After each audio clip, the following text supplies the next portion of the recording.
One of my biggest challenges in life is that I'm doing a lot of things, and when I'm doing whatever I'm doing, whether it's church planting, writing, coaching, the dads, being a father, being a husband, and everything else.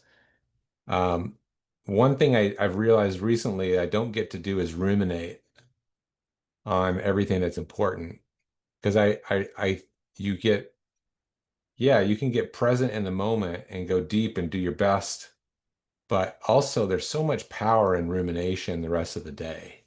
So if you go in and you write something and then you don't have to use your brain too hard like the rest of the day, then you'll still be writing as you're doing the dishes, and you'll still be writing as you're even watching TV, anything that you, but if you have a bunch of things that you have to be equally passionate about, then that's another thing that gets that fights for time is rumination time. So now we're starting to kind of like narrow in on a, hey, what are you going to focus on in this season? And so for me, batching is a big thing.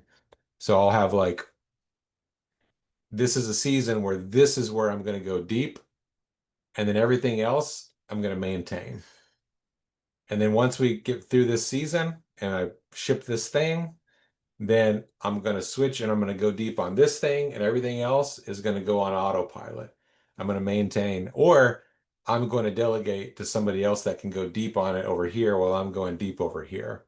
I really enjoy that. That's something I really love, is that God can bring people together so that, there's a lot of depth going on in different areas, but it's not all having to be one person doing it. So, something that I heard Dan Sullivan say. Dan Sullivan is the head of strategic coach, and he's like in his 80s, and he said his goal is every 90 days he jettisons um, 20% of what he's been doing. He delegates or he jettisons 10% of what he's been doing. He delegates,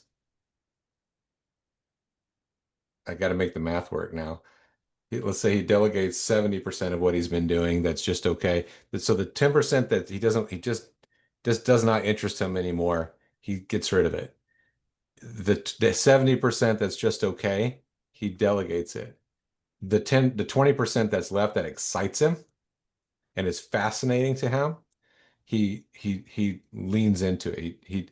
He risks leaning into it, and he thinks he'll live to be 150 years old that way because it keeps him alive. And so he's been doing that for 40 years and building this massive thing, because every 90 days he reevaluates what's irritating, stop doing it. What's just okay, let somebody else do it, automate it. What's fascinating and motivating, 20%, let's do it.